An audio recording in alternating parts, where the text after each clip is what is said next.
Pardon.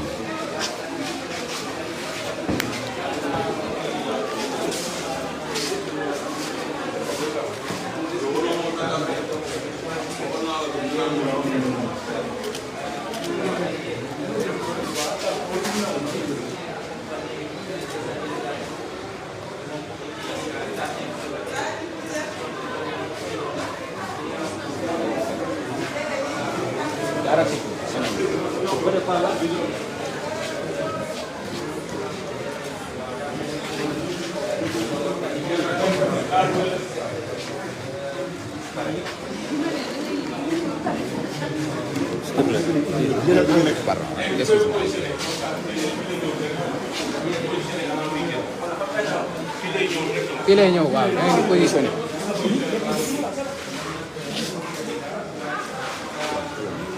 oh ñii contre jour. venez par là contre jour ngeen nekk quoi ñëw leen nii borom lumière yi ñëw leen nii. fii fenêtre bi borom lumière yi contre jour la borom lumière yi nañ ñëw fii. grand grand nañ ñëw côté yi contre jour la waaw. wàccal sëgal grand. contre jour bi day feeñ. non c'est bon. pardon. lumière borom lumière yi. borom caméra yi nañ ñu seet lumière booy de. c'est ce qu'on a dit moo tax yéen ngeen ñëw fii ñoom ñoo war a ñëw fii. oh. borom lumière ñoo leen fii borom lumière ñoo leen côté bii. côté yi borom lumière ñoo leen nii. borom caméra yi. borom lumière bi s'il te plaît. Pros.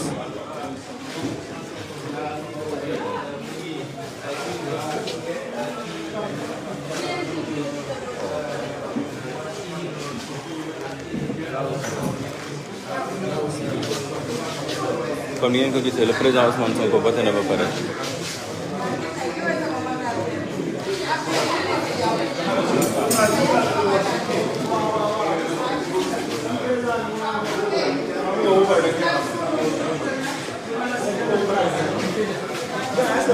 Abdou kaay. teel ma ni. dawal.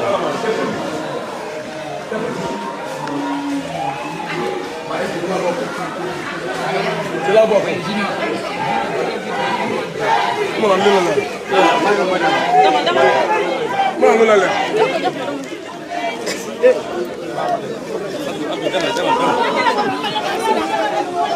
demal si kanamam. may leen ma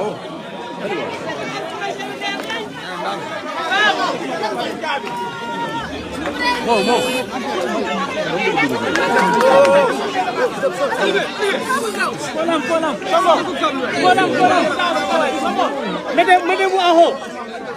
Mettez-vous en haut, que tout le monde puisse filmer. Monsieur Sonko, mettez-vous en haut, que tout le monde puisse avoir. Sonko, taxaw si.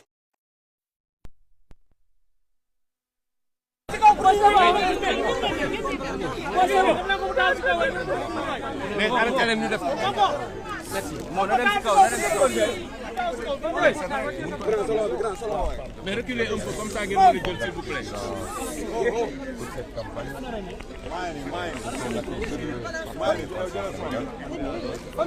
Et nous réjouir de la maturité démocratique du Sénégal. Et nous souhaiterons que cette maturité se transcrive aujourd'hui par un comportement exceptionnel également des autorités publiques dans l'organisation de ce scrutin, dans la transparence, dans l'équité et l'équilibre. Et nous en appelons personnellement au sens de la responsabilité du ministère en charge de l'organisation des élections, que tout ce qui est prescrit par le code puisse être scrupuleusement respecté, qu'on n'ait pas à nous signaler des cas de tentative de bourrage d'urne ou de trafic, de transport d'électeurs, encore moins de rupture de bulletins de vote dans les bureaux de vote. Il est important que les Sénégalais puissent s'exprimer. Appeler également ces mêmes autorités publiques au respect des résultats qui seront issus du scrutin d'aujourd'hui, parce que nous sommes convaincus que ces résultats seront largement favorables à l'opposition. en appelant à leur sens du fair play et à leur sens du dépassement républicain pour l'intérêt et la stabilité de ce pays. En profiter également pour lancer un appel à toute la population sénégalaise à sortir massivement voter. On signale qu'à cette heure-ci, le taux de participation au niveau national est encore relativement faible. Je ne sais pas si les chiffres sont bons, mais en venant ici, on m'a parlé d'un chiffre qui tournait autour de 10 à 12%, ce qui serait un taux d'abstention historiquement bas. Ce qui n'est pas bon pour la démocratie, mais ce qui n'est pas bon également pour tous ces Sénégalais et ces Sénégalaises qui croient à notre projet, qui ont couru derrière nos caravanes sur des kilomètres pendant la campagne. S'ils ne sortent pas voter, tout cela n'aura servi à absolument rien, parce que habituellement, l'électorat du pouvoir, ceux qui bougent parce qu'on a donné de l'argent, ils sortent voter. C'est les électeurs conscients et consciencieux des enjeux qui ont tendance à s'abstenir, particulièrement la jeunesse. Et nous savons que c'est la jeunesse qui porte notre combat. Nous en profitons pour réitérer cet appel. Moi-même, je suis sorti sous la pluie pour venir voter.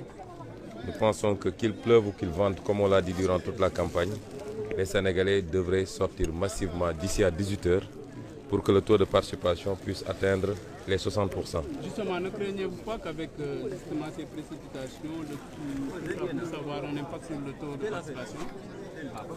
Théoriquement, on ne devrait pas le craindre. Parce que tout dépend de l'importance que chaque Sénégalais et chaque Sénégalaise accorde à ce scrutin. Je crois que chacun d'entre nous vaque à ses occupations malgré la pluie, selon l'importance qu'il accorde aux préoccupations du moment. Il s'agit d'une responsabilité individuelle d'abord. On ne peut pas être dans une situation où on donne l'impression qu'on vote pour quelqu'un ou pour les faveurs de quelqu'un. Moi qui vous parle, je ne suis pas candidat et j'ai battu campagne sur tout le territoire et je suis là pour voter. On ne vote pas pour un candidat, on ne vote pas pour une liste, on vote pour soi-même et par rapport à ses convictions.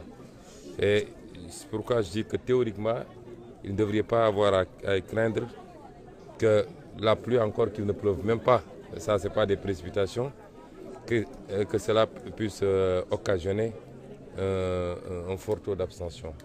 Comme je l'ai dit durant toute la campagne, habituellement les Sénégalais ne votent pas beaucoup aux élections locales, aux élections législatives. Ils ont tendance à penser que tout se joue à la présidentielle.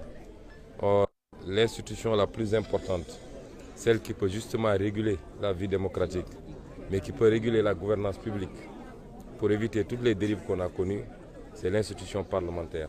Si elle est mise entre de bonnes mains, elle permet quand même d'équilibrer le pouvoir comme nous l'ont appris les constitutionnalistes. Seul le pouvoir peut freiner le pouvoir, seul le pouvoir peut équilibrer le pouvoir. Et c'est pourquoi nous considérons que c'est la plus importante élection qui nous permettrait premièrement de pouvoir aller vers une gouvernance concertée. Le pays ne sera absolument pas bloqué, mais le président de la République sera obligé d'être beaucoup plus à l'écoute d'autres composantes, de consulter, puisque c'est ces composantes qui vont voter le budget, pour s'accorder sur les priorités des Sénégalais. Est-ce que les priorités des Sénégalais, c'est de baisser le coût de la vie? Est-ce que les priorités des Sénégalais, c'est de créer les conditions de l'emploi pour les jeunes, d'améliorer le plateau médical, l'offre en enseignement supérieur et en éducation? Ou est-ce que les priorités des Sénégalais, c'est de construire de beaux stades, de belles autoroutes, alors que les gens ne mangent pas à leur faim?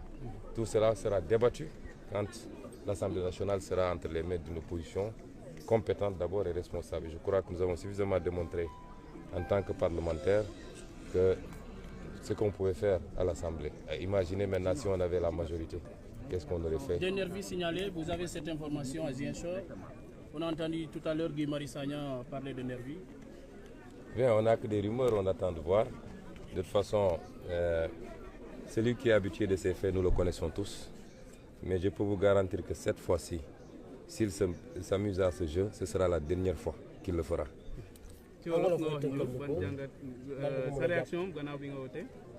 waaw de njëkk sant yàlla bi ñu may ñu fekke li may ñu it ñu jot a def campagne bu mucc ayib def ko ci Sénégal yëpp di gërëm di sant Sénégalais ci nit ñu teeroo un peu partout au Sénégal nga xam ne vous l'avez tous suivi yéen yëpp dund ngeen ko en direct muy loo xam ne defe naa ci élection législative lu Sénégalais musul gis la ci loo xam ne joxe woo xaalis organiser woo meeting da nga doon romb donc ci dëkk loolu nag dafa yokk suñu yaakaar ni que Sénégalais yi won nañu gannaaw régime bi fi ne te dogu nañu ci changer waaye changement boobu pour mu am il faut que Sénégalais yi génn woote wax naa ko ci campagne bi yëpp surtout jeunes yi nga xam ne foo dem nu mu tuuti 5000 10 000 jeunes dinañ topp sa caravane sur 4 kilomètres mais neen lii lépp baax na waaye am na lu ko gën mooy la carte fexe ba mu dugg ci biir urne bi loolu moo fiy jëlee régime bi daw ci caravane du ko fi jëlee xeex ak gendarme ak policier du ko fi jëlee liy jëlee régime bi dëgg-dëgg fii mooy kenn ku nekk fexe ba dugal bulletin ci urne bi pour sanctionner le régime kon ñu ngi profité lancé waat appel sénégalais yëpp nag waxuma waa Ziguinchor waaye waa Sénégal yëpp laay waxal fi mu toll nii parce que bi may ñëw dañ ma ne ñi génnagum pour wote dafa néew trop daanaka liñ ma jox ci ay lim sax bu dee loolu moo confirmé wu dina doon loo xam ne gaw ma ni ci histoire élection Sénégal mus naa faible noonu su dee nag Sénégal liñ ñu woon ci campagne bi dëgg la ci ñoom jàpp naa ne amul dara lu war a mën a justifier que duñu génn woote ba nga xam ne fii ak 6 heures 18 heures dinañu dépasser 50 wala 60% ci taux de participation ndax bu ñu toogee seen kër yi loolu Macky Sall ak nguuram lay arrangé parce que ñoom ñi ñuy jox xaalis pour ñu wote ñoom dañuy génn waaye ñi nga xam ne ñoom seen xalaat ak seen xel rek la ñuy demee pour wote nga xam ne ñooy tànn te lu ci ëpp ñun la ñuy tànn ñoom ñooy faral souvent di toog ci kër yi ak ñi nga xam ne ñooy ndaw ñi moo tax ñu ne leen ñun de li ñu waroon def nañ ko mënuñu def lu weesu lii bu dee nag dañoo bëgg Macky Sall wéy toog ci dëkk bi wala mu am sañ-sañ ne day def 3e mandat nga xam ne bu ko fi waxee ñi wote jiwul woon pour dagg loolu ñoom ñooy njëkk a génn dañuy dem xeexi moo tax ñu ne leen am na lu gën a yomb xeex mooy ñu fexe ba tey jii Macky Sall ñàkk assemblée te li koy andi mooy wote du toog ci kër yi di commenter du topp ci gannaaw caravane amul lu ko mën a justifier du taw ndax ñun xamante nañu biir Sénégal kenn ku neñ ci ñun li ko yitteel dëgg-dëgg buy taw wala mu naaj ba tàng jërit di nga génn dem doxi ko kon fii la ñuy xamee fu mbir mi toll ci Sénégalais yi te am nañu yaakaar ni toll na leen fu sori gëm naa ni vote bi day door rong defe naa eggaguñu midi gëm naa ni fii ak 18 heures fépp ci Sénégal nit ñi dinañ génn massivement voté ba ñu am taux de participation bu raw bi ñu amoon sax élection présidentielle loolu bu amee rek man gëm naa ni nguuru Macky Sall jeex na ma ciy profité nag ci wax nii ñu ko gisee nii ci centre de vote HLM bi jàpp naa ni noonu lay demee fépp ci Sénégal ci tey ci dal ak ci jàmm parce que wote jarul xëccoo lépp lu ñu leen mën a may ñoom mooy xanaa li ñuy def ci koñ yi di essayer jënd nit ñi waaye ci bureau de vote yi ak ci centre de vote yi am na loo xam ne kenn dootu ko may kenn moo tax ñu ne leen am na bu ñu yëkk boo xam ne kenn du ko nangu mooy li ñuy wax transfert d'électeur wax nañ ko waxaat ko jox nañ ko consigne suñu ndaw ñëpp fii koñ bu nekk ñi fa dëkk xamante nañu kuñ fi transporté fii Ziguinchor am nay kaar yu bëri yu fi dugg dem si guddi man am na ñu ma ci xam ñoo xam ne dëkkuñu Ziguinchor xamuñu Ziguinchor élection locale lañ leen njëkk a duy ci ay kaar andi leen booy am na ñu def ak ñoom bii pa andiwaat nañ leen koñ bi du voté ci koñ bi loolu moom na leer ñaareel bi mooy nañu fexe ba li code électoral wax nañ ko respecté bu ñu ne bulletin yi dem na ba manqué nañu fexe ba bulletin yi nekk à jour bu manqué ku dem ba bulletin bu commencé wàññeeku nañ ko sololaat ba mu toll ak ñeneen ñi mais du ñu nangu ñu naan rupture de bulletin am na parce que ñoom bu ñu demee ba jaaxle ba jàpp ne dañuy ñàkk dañuy saboté defoon nañ ko 2017 Touba waaye fii duñ ko fi def Touba duñ ko fa def Dakar duñ ko fa def feneen ci Sénégal duñ ko nangu ñetteel bi ma leen di wax mooy intimidation yi yooyu ñuy essayé léegi laaj ngeen ma ci nasaraan ni dégg ngeen ay waxu nervi yi ñu dugal Ziguinchor fii nag suñu dëkk la te dinañu xam ni ñoo ko moom bu soobee yàlla suñu yeboon 100 car ay nervi dugal leen Ziguinchor wax naa ni élection bi am na loo xam ne buñ ko defee tey lay mujje ñu def ko te koy def xam nañ ko waaye bu ko defee moom ci boppam dugg Ziguinchor dina ko jafeeti ndax suy def li muy def moom bañ na ba du fanaan Ziguinchor dem ci guddi fanaanu fi kon la ñuy def dañu foog ni nit ñi mënuñu koo régler waaye mën nañ koo régler te jël nañ toutes les dispositions mais ma anticiper si nii lu am rek seen responsabilité la parce que élection la ñu wax voté la situation bi nekk day jóg dem tranquillement bureau de vote am voté dem ñibbi loolu jarul nervi jarul xuloo jarul xeex ñun ñi ñëpp suñu voté par dañuy dellu suñu kër noppalu ba ngoon ñu déglu résultat yi loolu warul am problème dañuy indi fii ay kaaru nervi di ñaan nguur gi nag quel que soit lu am ngoon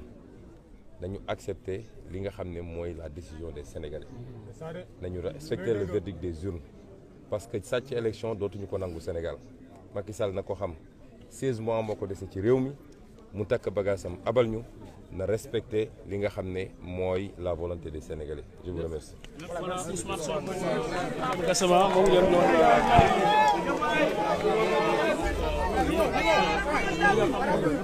mooy